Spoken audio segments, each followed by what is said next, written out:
क्या अचीवमेंट किया आपने? तो मैं फ़िलहाल ही दिसंबर के महीने में एवरेस्ट बेस कैंप का सफ़र तय किया है, जो कि 150 किलोमीटर्स का था और जो एलिवेशन गेन था वो था 5364 मीटर का।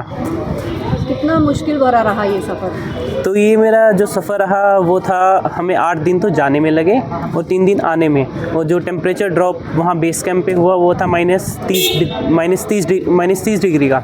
तो काफ़ी चैलेंजिंग वाला सफ़र रहा, क्योंकि हमने कोई भी पोर्टर हायर नहीं किया, कोई भी गाइड हायर नहीं किया, हमने खुद ही सब कुछ मैनेज किया और इस सफ़र को तय किया।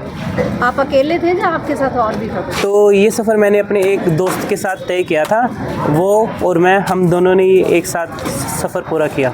इंस्पिरेशन कहाँ से मिली थी ये आपको? इंस्पिरेशन माउंटेनियरिंग की, हमारे इंडिया के काफ़ी जाने माने माउंटेनियर्स पास्ट में रहे हैं, जैसे कि बचेंद्री पाल जी, जो पहली महिला थी जिन्होंने एवरेस्ट का समिट किया था 2012 में। तो वैसे ही मेरी जो इंस्पिरेशन है हमारे इंडियन के माउंटेनियर्स ही है, और मैं भी एक सपना रखता हूँ कि मैं आगे फ्यूचर में माउंट एवरेस्ट पीक का समिट भी करूँगा। कुछ भी हो चुका है, मतलब जैसे आपने देखा मेरी जर्नी स्टार्ट तो हुई थी साइकिलिंग से, फिर मैं मैराथन्स में गया, अब मैं माउंटेनियरिंग की तरफ जा रहा हूँ। और जो फिटनेस है वो मेरा मतलब शौक़ है, तो विद टाइम में भी मैं आयरन मैन भी जाऊँ, आयरन मैन भी अटैम्प्ट करूँ। जैसे इंडिया में होता है गोवा के अंदर 70.3, वैसे ही इंटरनेशनल भी होता है। तो वही है कि आराम आराम से करते करते करते जो ह्यूमन की जो लिमिट्स है उसे पुश करते रहना है और आगे बढ़ते रहना, यही मेरा। पढ़ाई में कहाँ तक शुरुआत करी और कैसे आगे बढ़ रहे हो? पढ़ाई भी साथ साथ जो चल रही है आपकी, हाँ जी, कहाँ से शुरुआत करी? तो फिर जो मेरी पढ़ाई रही है वो स्वामी विवेकानंद पब्लिक स्कूल यमुनानगर से मैंने 10th तक करा है। +1 +2 मेरा दिल्ली पब्लिक स्कूल हिसार से हुई है। उसके बाद मैंने अपना जो ग्रेजुएशन है वो Punjab engineering college PEC Chandigarh से करी है, मैकेनिकल इंजीनियरिंग। और मैं आगे एज अ सिविल सर्वेंट देश की सेवा भी करना चाहता, तो उसके लिए मैं एग्ज़ाम भी दूंगा। हाँ, बेटा भी जा गया है, मेरे को बड़ी खुशी हुई है। मैं तो जब से ये पढ़ते थे इनको अच्छे संस्कार देता था और खेल की तरफ ज़्यादा, पढ़ाई के साथ साथ खेल के इनको करवाता था। ये अपना चंडीगढ़ पढ़ता था, साइकिल पे आता था, साइकिल भी जाता था। तो ये तो परिवार में कैसा माहौल मिला इसको, या इस तरफ आया, कहाँ से लगन लगी, और आपके जिस तरीके से कामयाबी की बुलंदियों के रास्ते पर चल रहा है, तो क्या कहना चाहोगे? मैं तो और सभी अभिभावकों बच्चों को यही कहूँ, बस अच्छी मेहनत करो, खेल कूद में ध्यान रखो, पढ़ाई के साथ साथ खेल कूद भी है, तो नशे से दूर रहो। मेरा छोटा बेटा वो जापान के अंदर है, वो भी क्या नाम भवन विद्यालय में पढ़ता था, वो भी साइकिल पर आता था, जाता था, अंदर नौकरी है जी, करता है। हाँ जी, मेरे को बहुत खुशी होती है जी, मेरा बेटा मेडल लाता है और इसको शौक है जी शुरू से साइकिलिंग और तो, और मेरे को गर्व है जी जो इसने अच्छा काम कराया, चढ़ाई करी है पूरी, और भी सारे बच्चे ऐसे ही काम करें। अच्छे काम में तो कोई दिक्कत नहीं है, कुछ भी करो, हम कुछ नहीं कहते इसको। आराम कर लीजिए। आप क्या एडवाइस करते हैं? तो अगर कोई एकदम बिगिनर अगर चाहता है कि मैं भी माउंटेनियरिंग की दिशा में जाऊं, तो मेरी खुद शुरुआत कॉलेज टाइम में मैं छोटे छोटे ट्रैक्स पे जाता था। जैसे अपने आसपास हिमाचल में है, उत्तराखंड में है 10 किलोमीटर, 15, 20, 25 किलोमीटर। तो मेरी खुद शुरुआत 10 किलोमीटर से ही हुई थी। अब करते करते लास्ट ईयर मैंने 90 किलोमीटर का ट्रैक किया, इस साल 150 किलोमीटर करके आया हूँ। तो ऐसे ही जो प्रोग्रेस होती है वो आराम आराम से ही होती है। जब मैं अपनी साइकिलिंग की जर्नी स्टार्ट करी थी मैंने 10 किलोमीटर से ही करी थी, और करते करते करते मैं लेह लद्दाख जो खरदुंगला पास है, वर्ल्ड का हाईएस्ट मोटरेबल रोड था, तो वहाँ तक मैं साइकिल पे जाके आया। वो 600 किलोमीटर की मेरी जर्नी थी। तो स्टार्टिंग में एक फर्स्ट स्टेप लेना पड़ता है और वो काफ़ी छोटा होता है, बट तुम्हें आराम आराम से स्टेप लेते रहना है और आगे बढ़ते जाना है। तो फिर जैसे मैंने अपनी साइकिलिंग की जर्नी बताई, मैं लेह लद्दाख तक गया, बट उसके बीच में मेरे छोटे छोटे मैं क्या करता था, जैसे मेरा जो कॉलेज था वो चंडीगढ़ में था और घर यमुनानगर, तो मैं चंडीगढ़ से यमुनानगर तक साइकिल पे आ जाया करता था, फिर वापस भी चंडीगढ़ साइकिल पे जाया करता था। तो वही है कि आराम आराम से तुम्हें स्टेप्स लेने पड़ते हैं और फिर नए नए मुकाम हासिल हो जाते हैं। बच्चे अब नशे की तरफ दौड़ रहे हैं और नशे से हट के इस तरफ आए, और कैसे गेम स्टार्ट करें, यदि कोई पर्वतारोही बनना चाहता है, कोई साइकिलिंग करना चाहता है, जिस तरीके से आपने 3 गेम किए, तो क्या मैसेज देना चाहते हो? आप बच्चा कैसे स्टार्ट करें? तो देखो, हर एक किसी भी जर्नी की शुरुआत एक पहले कदम लेने से होती है। तो जो मैंने अपना पहला कदम लिया था वो मतलब वो मेरे परिवार में एक माहौल था कि मतलब फ़िटनेस की तरफ जाना है, कुछ ना कुछ करना है।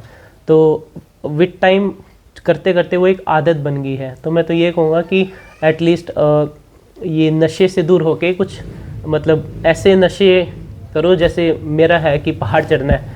तो ऐसे कुछ अच्छे नशे भी होते हैं जो आप कर सकते हो, कि जैसे साइकिलिंग में मेरे को कुछ मेडल लेके आना है, तो वो जो जुनून है, अगर ऐसा जुनून रखो तो आपको काफ़ी ज़्यादा उपलब्धियाँ मिल सकती है और सही रास्ते में आप आ सकते हो। क्या सपना आपका? तो सपना तो हमेशा से ये ऐसा रहा है कि खुद को चैलेंज करना है। अगर एक मुकाम हासिल किया है तो उसके बाद एक और दूसरा मुकाम हासिल करने की मैं चाहत रखता हूँ। तो आराम से करते तो मेरा 8000 प्लस मीटर पिक्स का भी करने का मैं सपना रखता हूँ। स्कूलिंग कहाँ से हुई और अब कहाँ तक स्टडी की है, और आगे किस तरीके से सफ़र रहने वाला है? तो मेरी schooling Yamunanagar Swami Vivekananda public school से हुई है। फिर +1 एंड +2 मैंने दिल्ली पब्लिक स्कूल हिसार से किया है। और फिर उसके बाद मैंने अपनी ग्रेजुएशन के लिए मैं Chandigarh Punjab engineering college PEC में मैंने अपनी मैकेनिकल इंजीनियरिंग की पढ़ाई करी। और कैसे न कैसे करके जो ये जर्नी काफ़ी डाइवर्स रही है और डिफरेंट फील्ड्स के अंदर जैसे जो मेरी प्रगति हुई है साइकिलिंग से, रनिंग से, माउंटेनियरिंग की तरफ, तो मैं इसे काफ़ी अलग नज़रिए से देखता हूँ, ताकि इन फ्यूचर में अगर मुझे कुछ और मौका मिले तो मैं उधर ज़रूर जाना चाहूँगा। माता तो मेरा तो बैकबोन ही मेरे पेरेंट्स हैं। अगर इन्होंने मुझे बचपन से एनकरेज नहीं किया होता तो फिर मैं आज यहाँ तक नहीं पहुँच पाता, और आगे भी हमेशा मुझे पता है कि इनका सहयोग रहेगा, तो मैं नई नई उपलब्धियाँ प्राप्त करता रहूँगा। जैसे मेडल टंगे हुए हैं, तो कहाँ से लिए हैं मेडल? तो ये जो मेडल्स है तो पहले तो जैसे मैंने बताया कि मैं स्टेट में साइकिलिंग के अंदर मैंने स्टेट चैम्पियनशिप्स के अंदर मेडल्स लेके आया। उसके बाद फिर मैराथन्स भी काफ़ी भागी, और इसमें कुछ मेडल्स स्कूल टाइम के भी है जो हम एक्स्ट्रा करिकुलर एक्टिविटीज़ में पार्ट लेते थे, और फिर वहाँ से भी मेरे काफ़ी मेडल है। तो डिफरेंट स्कूल टाइम में तो साइंस के अंदर काफ़ी ज़्यादा रुचि थी, तो साइंस के कॉम्पिटिशन्स भी लगे, उसके भी यहाँ मेडल्स एंड ट्रॉफीज़ है। एंड अब आगे जैसे ही मैं और मैराथन्स भागूंगा, मे बी आयरन का भी एक सपना रखता हूँ, तो वो भी विदेश में जाके उसे भी करने का प्लान है। सरकार से कुछ मदद मिलती है इसमें? तो सरकार तुम्हारी मदद जब करते है जब तुम 8000 प्लस पीक को सबमिट करके आते हो। अगर तुम 8000 प्लस की किसी भी पीक को सबमिट करते हो तो हरियाणा गवर्नमेंट की ये स्कीम है कि तुम्हें वो 5 लाख रुपए नगद में देते हैं। और जो संघर्षशील है उनके लिए भी कुछ है ऐसा, या जो कोई संघर्ष कर रहे हैं या कुछ चाहते हैं सरकार से? हाँ, तो अगर कोई माउंटेनियरिंग स्टार्ट करना चाहता है तो सबसे पहले होता है बेसिक माउंटेनियरिंग कोर्स। इंडिया में काफ़ी सारे संस्थान हैं जहाँ आप जाके कर सकते हो, और वो इंडियंस के लिए वहाँ काफ़ी सस्ते में पड़ता है। अगर कोई फॉरेनर आके करना चाहता है उनके लिए काफ़ी महंगा है। तो सब्सिडाइज रेट पे हम अपनी माउंटेनियरिंग की जर्नी इंडिया में स्टार्ट कर सकते हो। तो मेरा तो बैकबोन ही मेरे पेरेंट्स हैं। अगर इन्होंने मुझे बचपन से एनकरेज नहीं किया होता तो फिर मैं आज यहाँ तक नहीं पहुँच पाता, और आगे भी हमेशा मुझे पता है कि इनका सहयोग रहेगा, तो मैं नई नई उपलब्धियाँ प्राप्त करता रहूँगा। जैसे मेडल टंगे हुए हैं, तो कहाँ से लिए हैं मेडल? तो ये जो मेडल्स है तो पहले तो जैसे मैंने बताया कि मैं स्टेट में साइकिलिंग के अंदर मैंने स्टेट चैम्पियनशिप्स के अंदर मेडल्स लेके आया। उसके बाद फिर मैराथन्स भी काफ़ी भागी, और इसमें कुछ मेडल्स स्कूल टाइम के भी है जो हम एक्स्ट्रा करिकुलर एक्टिविटीज़ में पार्ट लेते थे, और फिर वहाँ से भी मेरे काफ़ी मेडल है। तो डिफरेंट स्कूल टाइम में तो साइंस के अंदर काफ़ी ज़्यादा रुचि थी, तो साइंस के कॉम्पिटिशन्स भी लगे, उसके भी यहाँ मेडल्स एंड ट्रॉफीज़ है। एंड अब आगे जैसे ही मैं और मैराथन्स भागूंगा, मे बी आयरन का भी एक सपना रखता हूँ, तो वो भी विदेश में जाके उसे भी करने का प्लान है। सरकार से कुछ मदद मिलती है इसमें? तो सरकार तुम्हारी मदद जब करते है जब तुम 8000 प्लस पीक को सबमिट करके आते हो। अगर तुम 8000 प्लस की किसी भी पीक को सबमिट करते हो तो हरियाणा गवर्नमेंट की ये स्कीम है कि तुम्हें वो 5 लाख रुपए नगद में देते हैं।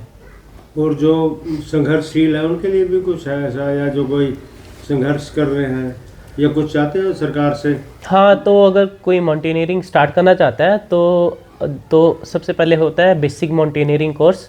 इंडिया में काफ़ी सारे संस्थान हैं जहाँ आप जाके कर सकते हो, और वो इंडियंस के लिए वहाँ काफ़ी सस्ते में पड़ता है। अगर कोई फॉरेनर आके करना चाहता है उनके लिए काफ़ी महंगा है। तो सब्सिडाइज रेट पे हम अपनी माउंटेनियरिंग की जर्नी इंडिया में स्टार्ट कर सकते हो।